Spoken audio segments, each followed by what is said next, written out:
ನಮಸ್ತೆ. ನಮಸ್ಕಾರ. ನಾಗೇಶ್ ಅಂತ. ನಮಸ್ಕಾರ. ಬಿಸಾಗರಹಳ್ಳಿ, ನಾವು ಚಿಕ್ಕಬಳ್ಳಾಪುರ. ಸರ್, ಇವಾಗ ನಾವು ರಾಜಕೀಯದಲ್ಲಿ ಮುಂದೆ ಬರಬೇಕಂತ ರಾಜಕೀಯಕ್ಕೆ ಒಂದು ಹೆಜ್ಜೆ ಇಕ್ಬೇಕಂತಿದ್ದೀರಿ.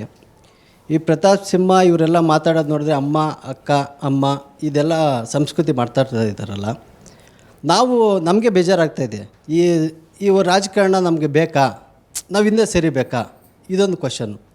ಇದು ಇಲ್ಲಿಗೆ ಫುಲ್ ಸ್ಟಾಪ್ ಆಗುತ್ತಾ, ಇಲ್ಲ ಮುಂದೆ ಈ ಕಲ್ಚರಿಂದ ಮುಂದೆ ನಡೆಯುತ್ತಾ? ಎರಡನೇ ಕ್ವಶನ್ನು. ಮತ್ತು ಇವಾಗ ಚಿಕ್ಕಬಳ್ಳಾಪುರದಲ್ಲಿ ಆಂಬ್ಯುಲೆನ್ಸ್ ಸೇವೆ ಮಾಡ್ತಾಯಿದ್ದೀರಾ ಅಂತ ಹೇಳ್ತಾಯಿದ್ದೀರಾ. ಓಕೆ. ಮತ್ತು ಮಕ್ಕಳಿಗೆ ಸ್ಕಾಲರ್ಶಿಪ್ ಕೊಡ್ತಾಯಿದ್ದೀರಾ ಅಂತ ಹೇಳ್ತಾಯಿದ್ದೀರಾ. ಈ ಹಣ ಎಲ್ಲಿಂದ ಬರ್ತಾಯಿದೆ? ಯಾವ ಥರ ಮಾಡ್ತಾಯಿದ್ದೀರಾ? ಇದು ಯಾವ ಥರ ನಿಭಾಯಿಸ್ತಾ ಇದ್ದೀರಾ? ಸರ್ಕಾರವನ್ನು ಈ ಕೆಲಸ ಮಾಡ್ಬೋದಲ್ಲ ಅಂತ ಒಂದು ಕ್ವಶನ್ ಸರ್. ಓಕೆ. ಫಸ್ಟು ರಾಜಕಾರಣಕ್ಕೆ ಬರಲ್ಲ ಬೇಡ ಅಂತ ಕೇಳ್ತಾ ಇದ್ದಾರೆ. ರಾಜಕಾರಣಕ್ಕೆ ಬನ್ನಿ, ಬಟ್ ಇಲ್ಲಿ ಎಲ್ಲ ರೀತಿಯ ತೇಜೋವಧೆಗಳಿರುತ್ತೆ. ತಟ್ಕೊಳ್ಳೋ ಶಕ್ತಿ ಇದ್ದರೆ ನಿಮ್ಮ ನೇಚರ್ ಅನಲೈಸ್ ಮಾಡಿ. ತಟ್ಕೊಳ್ಳೋ ಶಕ್ತಿ ಇದ್ದರೆ ಪಾಲಿಟಿಕ್ಸಿಗೆ ಬನ್ನಿ. ಮೂರು ಬಿಟ್ಟವರಾದ್ರೆ ಬನ್ನಿ ಅಂತ ಬೇಸಿಕಲಿ. ಅದೇ ಪ್ರತಾಪ್ ಸಿಂಹ ಥರವರಾದರೆ ಬನ್ನಿ ಅಂತ. ಅಲ್ರಿ, ತಡ್ಕೊಳ್ಳೋ ಶಕ್ತಿ ಅಂದರೆ ಅದೇ ಎಲ್ಲ ಬಿಟ್ಟು ನಿಂತಿರ್ಬೇಕು ಅಂತ. ಅಲ್ಲ, ಅದು ಹಂಗಿದ್ರೆ ಮಾತ್ರ.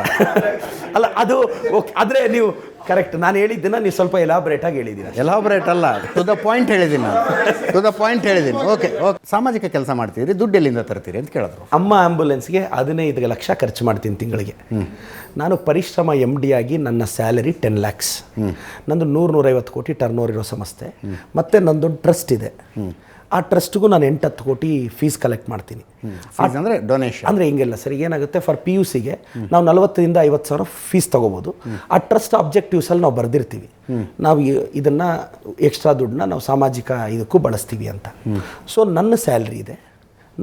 ನನ್ನ ಪರ್ಸ್ನಲ್ ಇನ್ಕಮ್ ಟ್ಯಾಕ್ಸೇ, for your information, 70 lakh income tax ಕಟ್ಟಿದ್ದೀನಿ. ನಾನು ಪರ್ಸ್ನಲಿ ಅನಲೈಸ್ ಮೈ ಇನ್ಕಮ್.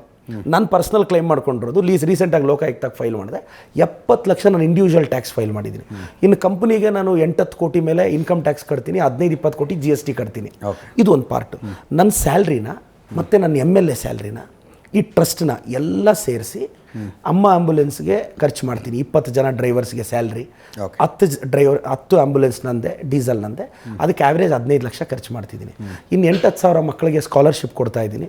ನನ್ನ ಟ್ರಸ್ಟು, ನನ್ನ ಇನ್ಕಮ್ ಎಲ್ಲ ಸೇವ್ ಮಾಡಿ ಸರ್ ಈ ವರ್ಷ 8-10. ನೀವು ಅಂದರೆ ನೀವು ಸಂಸ್ಥೆಯಲ್ಲಿ ತೆಗೆದುಕೊಳ್ಳುವ ಸಂಬಳ, ಶಾಸಕರ ಸಂಬಳ ಎಲ್ಲವನ್ನು ಆಂಬುಲೆನ್ಸ್ಗೆ ಮತ್ತು ಹೊಟ್ಟೆಪಾಡಿಗೆ ಏನು ಮಾಡ್ತೀರಿ ಸರ್? ನನಗೆ ಊಟ, ತಿಂಡಿ, ಬಟ್ಟೆ, ಮನೆ ಖರ್ಚು ಅಂಥ ಆಸೆ ಆಕಾಂಕ್ಷೆಗಳು. ಬಟ್ ನಾನು, ಫಾರ್ ಯುವರ್ ಇನ್ಫಾರ್ಮೇಷನ್ ಸರ್, ನಂದು ಅಫಿಡವಿಟ್ ತೆಗೆದು ನೋಡಿ, ಇದು ರಾಜ್ಯದ ಜನತೆಗೆ ಗೊತ್ತಾಗಬೇಕು. ನಾನು ಟಫ್ ಟೈಮ್ಸಲ್ಲಿ ಬೆಳೆದಿರೋ ಹುಡುಗ ಸರ್. ನಾನು ಇವತ್ತಿಗೂ ನನ್ನ ಹೆಸರಲ್ಲಿ ಅರ್ಧ ಎಕರೆ ಜಮೀನಿಲ್ಲ. ನಾನು ಇವತ್ತು ಜಮೀನು ತೊಗೊಂಡಿಲ್ಲ. ನನಗಂಥ ವ್ಯಾಮೋಹ ಇಲ್ಲ. ಬಟ್ ನಾನು ಬೆಳೆದು ಬಂದಿರೋ ಅಪ್ಬ್ರಿಂಗಿಂಗೋ ನನ್ನ ನೇಚರೋ ಗೊತ್ತಿಲ್ಲ. ಅಷ್ಟು ದುಡ್ಡು ಆ್ಯಂಬುಲೆನ್ಸ್ ಖರ್ಚು ಮಾಡಿಬಿಡ್ತಿದ್ದೀನಿ. 10,000 ಮಕ್ಕಳಿಗೆ ಮನೆ ಹತ್ರ ಹುಡುಕೊಂಡೋಗಿ ಸ್ಕಾಲರ್ಶಿಪ್ ಕೊಟ್ಟಿದ್ದೀವಿ. ಯಾವುದೇ ಪ್ರೋಗ್ರಾಮ್ ಇಲ್ಲ. ಯಾಕೆಂದರೆ ಸರ್, ಹಳ್ಳಿಯಲ್ಲಿ ಕೂಲಿಗೆ ಹೋಗ್ತಾರೆ ಸರ್.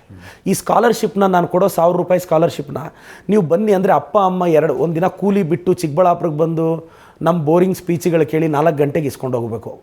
ಜನರಲ್ಲಾಗಿ ನಾನೇನು ಮಾಡಿದೆ, ಬೇಡ ಅಂಥೇಳಿ ಅವ್ರು 1,000 ರೂಪಾಯಿ ಕೊಡ್ತೀನೋ 2,000 ರೂಪಾಯಿ ಕೊಡ್ತೀನೋ ಮನೆ ಹತ್ರನ ಹೋಗಿ ಚೆಕ್ ಮುಖಾಂತರ ಕೊಟ್ಟು ಬಂದಿದ್ದೀನಿ ಸರ್. ಆದರೆ ಪರಿಶ್ರಮ ನೀಟ್ ಅಕಾಡೆಮಿ ದುಡ್ಡನ್ನು ಹಾಕಿ, ಶಾಸಕರ ಸಂಬಳ ಹಾಕಿ ಮಾಡಬೇಕಾಗಿರೋದಲ್ಲ. ಸರ್ಕಾರಕ್ಕೆ ಟ್ಯಾಕ್ಸ್ ಕಟ್ಟಿರ್ತೀವಿ, ಆ ಕೆಲಸ ಸರ್ಕಾರ ಮಾಡಬೇಕು ಅಂದರು.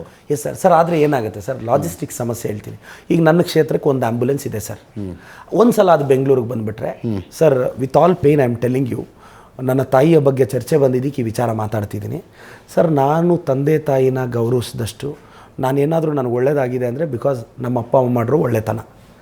ನನ್ನ ತಾಯಿ, ನನ್ನ ತಂದೆ ಇಬ್ಬರು ಆತ್ಮಹತ್ಯೆ ಮಾಡಿಕೊಂಡು ಡೆತ್ ನೋಟ್ ಬರೆದು, ಡೆತ್ ನೋಟು ಬಾಡಿಗೆ ಮನೆ ಓನರ್ ಕೊಟ್ಟು, ನಿಮಗೆ ತೊಂದರೆ ಆಗಬಾರ್ದು, ನಾವಿಬ್ಬರು ವಿಷ ಕುಡಿದಿದ್ದೀವಿ ಅಂತೇಳಿ ಆಟೋ ಹತ್ಕೊಂಡು ಹಿಂದೂ ಸರ್ಕಾರಿ ಆಸ್ಪತ್ರೆಗೆ ಹೋಗಿ ಅದರಲ್ಲಿ ನಮ್ಮ ಲ್ಯಾಂಡ್ಲೈನ್ ನಂಬರ್ 08156276426 ಅಂತ ಬರೆದು ಹಾಸ್ಪಿಟ್ಲಲ್ಲಿ ಹೋಗಿ ನಾವೇ ವಿಷ ಕುಡಿದಿದ್ದೀವಿ, ಆ ಓನರ್ಗೆ ತೊಂದರೆ ಆಗಬಾರ್ದು ಅಂತೇಳಿ ನಮ್ಮ ತಾಯಿ ಅಂದರೆ ಫಸ್ಟ್ ತೀರೋಗ್ತಾರೆ.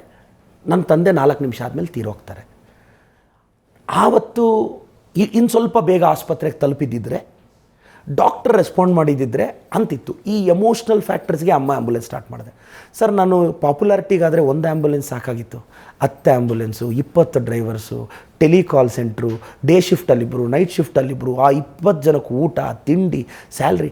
ನಾನು 2 ಆ್ಯಂಬುಲೆನ್ಸ್ ಬಿಟ್ಟರೂ ನಡೆಯೋದು. ಆದರೆ ಸರ್ 12 ಮಿನಿಟ್ಸಲ್ಲಿ ಪೇಷಂಟ್ನ ಪಿಕಪ್ ಮಾಡಿದ್ದೀನಿ ಸರ್.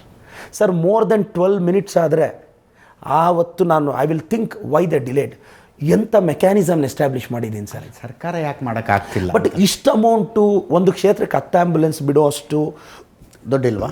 ಅಂದರೆ ನನಗೆ ಗೊತ್ತಿಲ್ಲ ಸರ್, ಅದು ಹೆಲ್ತ್ ಡಿಪಾರ್ಟ್ಮೆಂಟಿಂದ ಬಟ್ ಇದು ತುಂಬ ಮೋಸ್ಟ್ಲಿ ಇನ್ ಫ್ಯೂಚರ್ ಸರ್. ಈಗ ನಮ್ಮಂಥವ್ರು ಇನ್ನೂ ಬೆಳೆದು ನಾವು ಇನ್ನೊಂದು 2-3 ಸಲ ಗೆದ್ದಾಗ ನಾನು ನನ್ನ ಸರ್ಕಾರಕ್ಕೆ, ಸರ್ ನೀವು ನಂಬ್ತಿರಲ್ಲ, ಅಮ್ಮ ಆ್ಯಂಬುಲೆನ್ಸ್ನ ಮೊನ್ನೆ ಸುರ್ಜೇವಾಲ ಅವ್ರು ಬಂದಾಗ ನನ್ನನ್ನು ಕೇಳಿದ ಫಸ್ಟ್ ಕ್ವಶನ್ ಏನು ಗೊತ್ತಾ ಸರ್, ನನ್ನ ಅಚೀವ್ಮೆಂಟ್ ಹೇಳಿದೆ, I want to take this program to the entire state Pradeep Eshwar, give me inputs ಅಂದರು. ನಾನು ಹೇಳಿದೆ ಹೆಂಗೆ ಕಾಲ್ ಸೆಂಟ್ರ್ ಹೆಂಗೆ ವರ್ಕ್ ಮಾಡಬೇಕು, ಎಷ್ಟು ಖರ್ಚು ಬರುತ್ತೆ, ಪ್ರೊಜೆಕ್ಷನ್ಸು, ಜನರಲಾಗಿ ಇಲ್ಲಿ ವರ್ಕೌಟ್ ಆಗಿ ಟೆಲ್ ಸರ್ ಅಂತ ಹೇಳಿದೆ. ಮುಂದಿನ ದಿನಗಳಲ್ಲಿ ಇದನ್ನು state level health minister I do it ಅಂತ ಹೇಳಿಲ್ವಾ ನೀವು? ಅಂದರೆ ನಿಜ ಹೇಳಿ ಹೇಳಿರ್ತೀರಿ. Too early. Thank you so much Pradeep Eshwar ಅವರೇ. ಇಷ್ಟೊತ್ತು ಈ ಚರ್ಚೆಯಲ್ಲಿ ಭಾಗಿಯಾಗಿದ್ದಕ್ಕೆ, ನನ್ನ ಮತ್ತು ಆಹ್ವಾನಿತರೆಲ್ಲರ ಪ್ರಶ್ನೆಗಳಿಗೆ ಉತ್ತರ ಕೊಟ್ಟಿದ್ದಕ್ಕೆ ನಿಮಗೂ ಕೂಡ ಧನ್ಯವಾದ. ಇದರೊಂದಿಗೆ ಈ ವಾರದ ನ್ಯೂಸ್ ಅವರ್ ಸ್ಪೆಷಲ್ ಮುಗಿಸ್ತಾ ಇದ್ದೀನಿ. ಮುಂದಿನ ವಾರ ಮತ್ತೊಬ್ಬ ಅತಿಥಿಯೊಂದಿಗೆ ಮತ್ತೆ ಬರ್ತೀನಿ. ನೇರ, ದಿಟ್ಟ, ನಿರಂತರ ಸುದ್ದಿಗಾಗಿ ನೋಡ್ತಾ ಇರಿ ಏಷ್ಯಾನೆಟ್ ಸುವರ್ಣ ನ್ಯೂಸ್.